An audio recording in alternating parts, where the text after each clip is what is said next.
เอาเนาะพี่น้องตอนนี้ทั้งสร้างเพิ่นก็เร่งมือเต็มที่เนาะเพื่อจะให้มันทันเหตุการณ์มืออื่นหมายถึงว่าให้แล้วพาทั้งนอกคณะแล้วก็มือใหม่อาจจะเก็บรายละเอียดแม่น้องแน่นนาไปใส่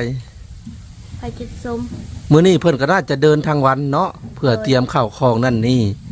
น้องแน่นนาก็จนหยุดโรงเรียนก็บ่แม่นหยุดโรงเรียนดอกเนาะก็คือโรงเรียนเขาเจ้าพักเขาเจ้าบ่ได้เข้าแม่นบ่แม่นซึ่งมื้อนี้ก็หัวลมออกเนาะพี่น้องลมพัดวีตามที่บ่พรสังเกตน่าจะวิทย์พายุเลยเนาะ 2-3 วันที่ผ่านมาฝนตกตลอดเนาะพี่น้องเห็นหัวลมออกบ่ใช่แล้วก็ดีใจเนาะสบายดีพ่อพี่น้องฝั่งลาวและสวัสดีพ่อพี่น้องฝั่งไทยและก็ต่างประเทศนำเด้อมื้อนี้มาพ่อกันคือเก่าอีกแล้วกับช่อง YouTube บ่าวพรนะพี่น้องซึ่งสำหรับคลิปนี้บ่าวพรก็ได้เดินทางมาหาครอบครัว2แม่ลูกคือเก่านะพี่น้องช่วงนี้ก็ค่อนข้างจะแวะมาหาครอบครัวเพิ่นเรื่อยๆอยู่นะพี่น้องก็คือสิมาอัปเดตสร้างทาสีและก็อัปเดตการเตรียมขึ้นบ้านใหม่มื้ออื่นเนาะพี่น้องเพราะว่าขึ้นบ้านใหม่ของเพิ่นน่ะวันเสาร์เนาะวันที่18เดือนตุลาคมปีพศ2568เป็นมื้อขึ้นบ้านใหม่ของเพิ่นซึ่งจังใดก็ต้องขอบบุญขอบคุณเนาะผู้ใจดีที่สมทบเข้ามาช่วยเหลือทางครอบครัว2แม่ลูกนับตั้งแต่เริ่มต้นการซื้อดินผู้แหละนะพี่น้องซึ่งเมื่อวานมื้อซื่นนี่ก็ทางแม่สุนีให้เงิน 1,000 บาทนะพี่น้องเพื่อขึ้นบ้านใหม่ทาง2แม่ลูกซึ่งเพิ่นก็ได้เอาไปซื้ออาหารขนมจีนเพื่อจะมาต้อนรับแขกเนาะจังได้ก็ขอบบุญขอบคุณทางแม่สุนีหลายๆนะพี่น้องซึ่งมาก็บ่เห็นทางแม่น้องแน่นนานะพี่น้องน่าจะเพิ่นไปแล่นเวียกแล่นงานเนาะพี่น้องมื้อนี้เพิ่นก็น่าจะบ่ว่างเบิดมื้อละอยู่แต่ทางน้องแน่นนาเนาะส่วนทางน้องแน่นนาเพิ่นก็ทำความสะอาดเดินบ้านนะพี่น้องทางสร้างทาสีเพิ่นก็มาแล้วคนหนึ่งเพิ่นก็ว่าบ่แล้วนะพี่น้องแต่ว่าถ้าภายนอกนั่นแล้วแต่ว่ายังเหลือแต่เก็บรายละเอียดเดี๋ยวพาไปเบิ่งบรรยากาศเรือนชานของเพิ่นก่อนแล้วก็ไปทักทายทางน้องเนนนาก่อนเนาะไปพี่น้องตอนนี้ก็เป็นเวลา 9 โมงกว่าๆแล้วนะพี่น้องสิเข้า 10 โมงเด้ทักสร้างเพิ่นก็มาก็สิแล้วแต่แล้วภายนอกแล้วนะพี่น้องการทาสีในครั้งนี้ถ้าแม่นเพิ่นบ่หยุดเมื่อวานนี่ก็โอ้มื้อนี้ก็ถือว่าปิดจ็อบเลยเนาะ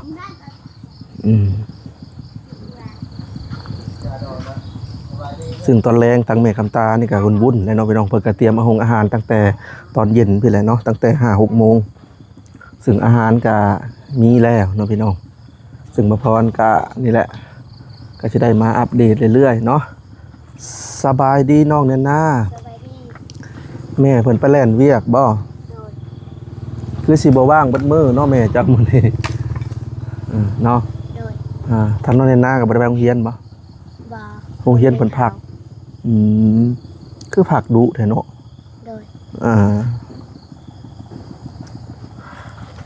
มื้ออื่นนี่อย่าให้ฝนตกเด้อเนาะพี่น้อง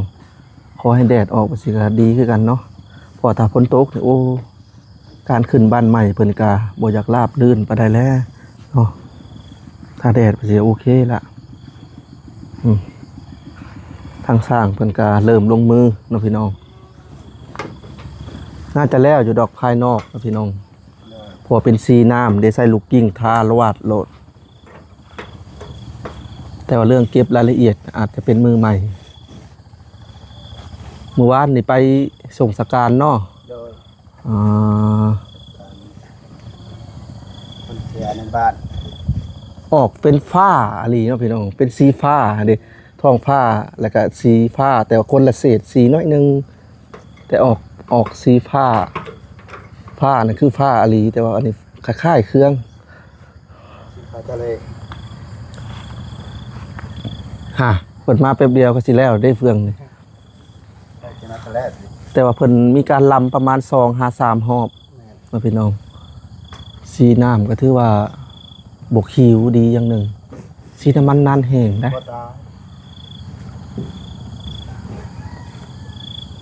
แต่ตอนทามันจะเข้มๆเลยนะพี่น้องสีนะเวลามันแห้งมันก็จะ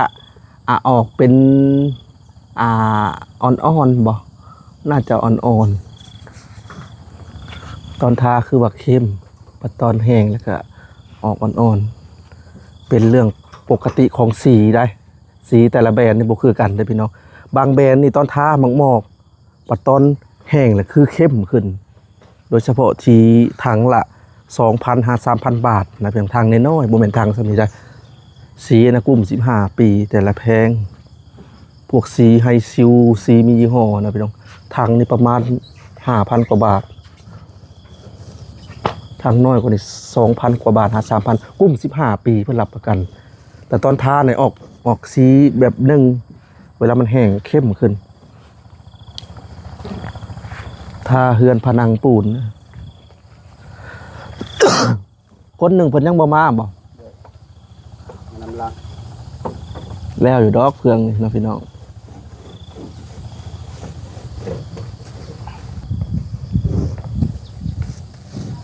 มื้ออื่นน่าจะสำเร็จก็บ่สำเร็จเนาะเพิ่นก็ขึ้นบ้านใหม่มื้อฮื้อแล้วเนาะพี่น้องเพิ่นจะมาเฮ็ดงานต่อ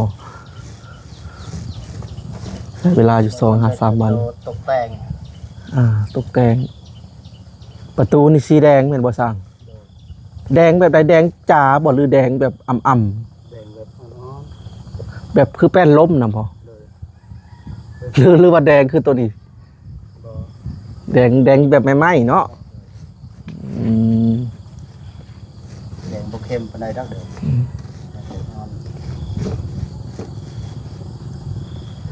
ง ามอยู่ได้พี่น้องเข้ากับท้องผ้าได้สีคือสร้างนี่มักสียังปกติเฮือนเจ้า นี่เป็นงานนักละสี ในใจมีสีมักแม่นบ่ ว่าที่ตรีขอเห็นภาษามันบ่ยาวอันนั้นใต้สี อ๋อพอเห็นเพิ่นเห็นคนในบ้านเพิ่นทาเนาะเพิ่นก็เลยเอามาทานะพี่น้องในบ้านเพิ่น4-5 ปี 2-3 ปีบ่เห็นซีด ที่อันนั้นใส่น้ำมันเอาที่ฟองมาทาใส่อันนั้นมันจะตายนะ อืมสียี่ห้อยังอันนี้ LA U9 U90 บ่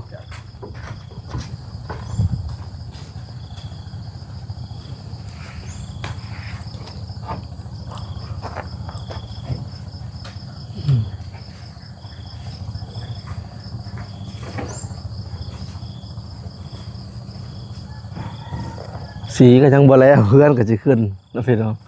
โอ้ถ้าเป็นแลบเป็นเซตนี่สีเป็นการดีเลยนะแต่เป็นขึ้นวันอาทิตย์นี่สิแล้ว แต่บางคนเพิ่นก็ว่าบ่งามจังสั้นจังซี่นะพี่น้อง จริงนะอยากให้สำเร็จก็คักแต่งาม แต่อันนี้ก็อยากเปื้อนๆนี่แหละขอบเขตบ่ได้เก็บ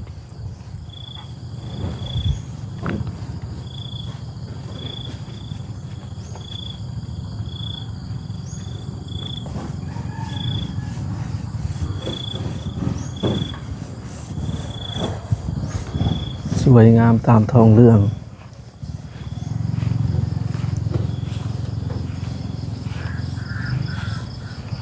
เดี๋ยวพาขึ้นหาขักเทิงก่อนนะพี่น้อง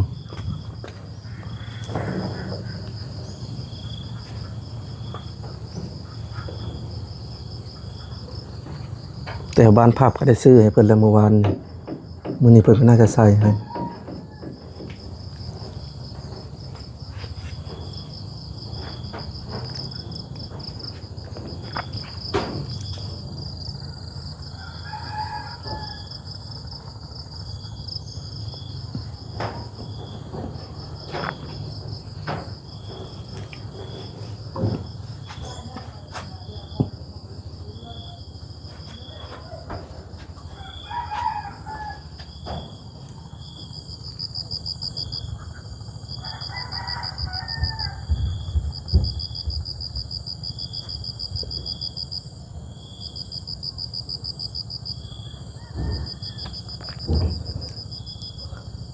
แดดออกเป็นส่วนมากน่าจะวิทย์พายุเลยนะพี่น้อง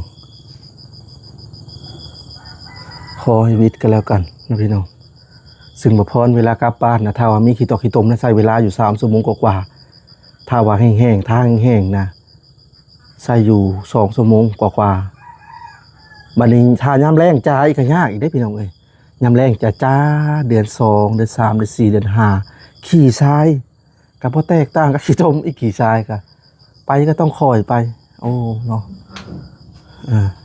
มีแต่แนวบ่สมเลยเส้นทางก็ได้น้ำแรงก็ขี่ซ้ายนี่โอ้ยเฮ็ดให้รถนี่โอ้ยสับบืนขี้ตมพู้นแหละสร้างเพิ่นก็มักฟังเพลงเนาะเพิ่นก็ซื้อลำโพงมาฟังเพลงนี่คืออีหยังที่ผ่อนคลาย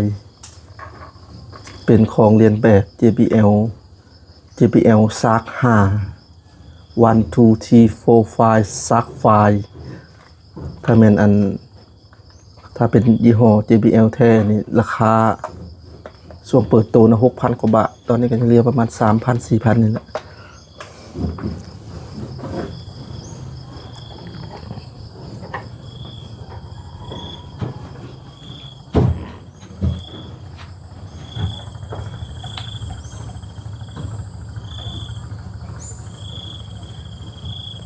เสียงแมงน่าจะเป็นแมงอีหยังล่ะห้องจี๊ดจ๊าด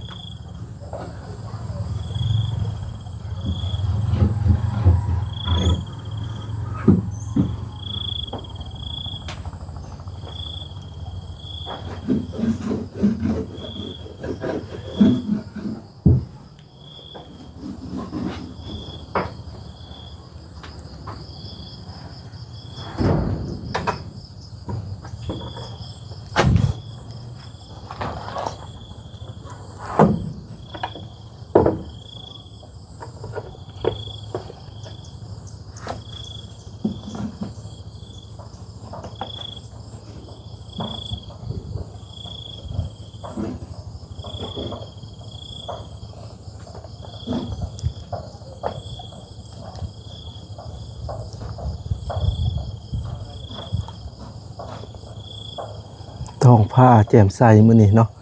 หลังจากฝนตก 2-3 วัน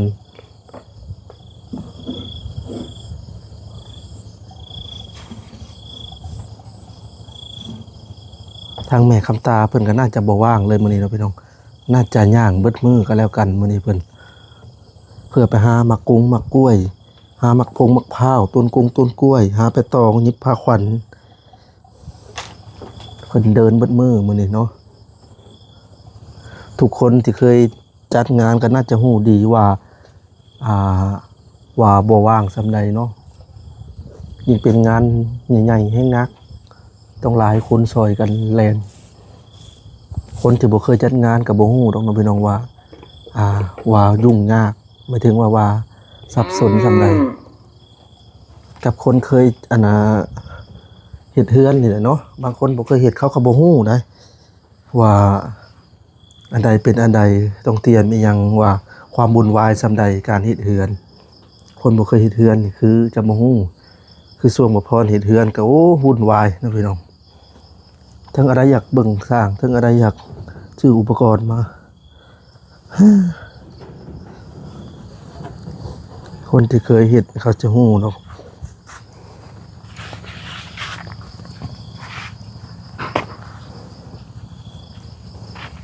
กินข้าวแล้วบ่น้อง แล้ว ได้เมนูหยังล่ะ จำแจว จำแจ่ว โดย จำแจ่วมักเผ็ดบ่ โดย อืมจำแจ่วมักเผ็ดกินแต่แจ่วมักเผ็ดละล่านี่บ่ โดย หรือว่าต้องมีผักแกม บ่มี จำแจ่วเผ็ดละล่า โดย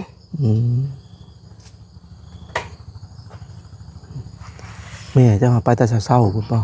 แมน แล้วไปใส่จุดแรก ไปซื้อมักพริก ๆซื้อมักเผ็ด โดย โอ้เพิ่นก็น่าจะไปซื้ออุปกรณ์ที่นำข้าวปุ้นนั่นล่ะ โดย กลับไปสั่งข้าวปุ้นพอเมื่อวานก็ได้บอกเพิ่นอยู่เนาะแต่ว่าถ้วยบ่วงนี่บ่ฮู้ว่าสิพอหรือบ่หรือว่าซื้อเอากล่องโฟมเนาะพี่น้องซึ่งงบนะบ่พรก็เบิดแล้วเนาะพี่น้องเบิดแล้วเนาะก็ทางบ่น้อยเพิ่นก็ว่าจะซื้อน้ำดื่มน้ำอัดลมนี่ละทางบ่ลาน้ำเพิ่มเติมเนาะเพราะว่าเตรียมขึ้นเนาะพี่น้องคนก็ประมาณจำย่อเฮือนนั่นแหละเนาะน้อง โ โดย กับบ่หลายปานใดดอกพี่น้อง40กว่าคน40กว่ากับผู้ที่มาซอยเพิ่นยกเฮือนนั่นแหละก็หมายถึงว่าขอบใจขอบคุณเพิ่นแล้วก็ได้เชิญเพิ่นมาร่วมยินดีแล้วก็กินอาหารเนาะ โดย แล้วก็ชาวบ้านผู้ที่มาเฮ็ดตูบอะไรพี่น้องก็คือเพิ่นจะได้มาคือกันชาวบ้านผู้ที่มาเฮ็ดตูบแรกๆก็เป็นการเลี้ยงเพิ่นเนาะอาหารก็บ่หลายนะพี่น้องเพองบก็บ่มีเนาะงบก็มีจำกัดคือบ้านแหละ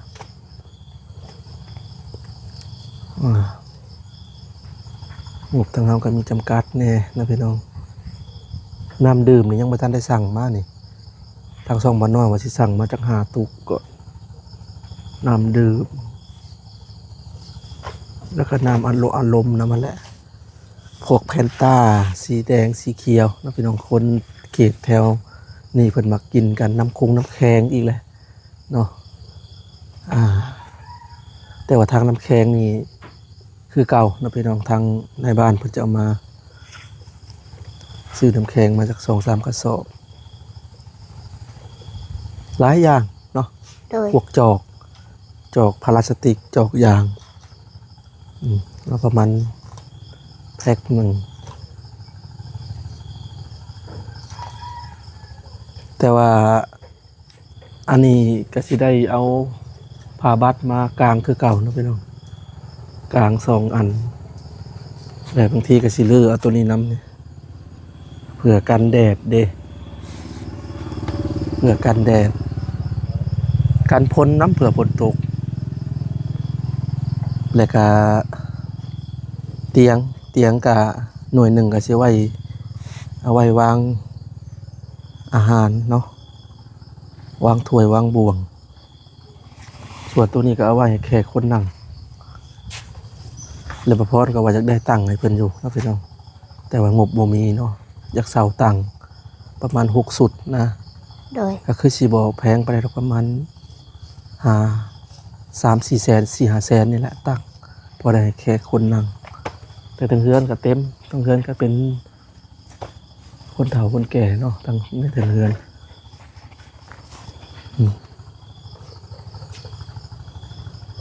มื้อนี้โรงเรียนหยุดบ่ แมน วันศุกร์เพิ่นหยุดเนาะทำความสะอาดเบิดแล้วบ่ โดย อันกองอันนั้นได้จะสิเอาไปทางใดแล้วเนาะ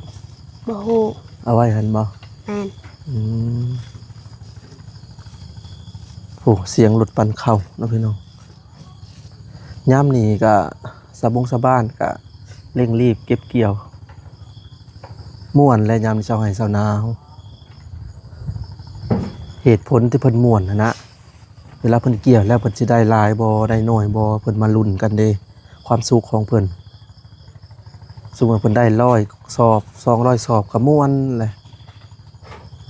ชาวไร่ชาวนาเฮาเนาะพี่น้องความสุขของภายลาวเด้ความสุขทั้งเพิ่นก็คือการเฮ็ดไร่เฮ็ดนาเก็บเกี่ยวแล้วและได้ข้าวขึ้นเล่าแล้วก็แย้งข้าวแล้วก็มีความสุขเฮาคนละแบบแต่พี่น้องความสุขบางคนก็มีเงินหลายๆความสุขบางคนก็บ่มีเงินใช้ชีวิตไปพอเพียงความสุขนี่มันเกิดจากที่ตัวเฮาเองบ่ได้เกิดจากสิ่งของเด้พี่น้องเอ้ยเนาะเอามาพรก็เว้าเรื่อยเปื่อยไปเนาะพี่น้องตอนนี้เพิ่นก็ทาได้เพื่องหนึ่งนะครับพี่น้อง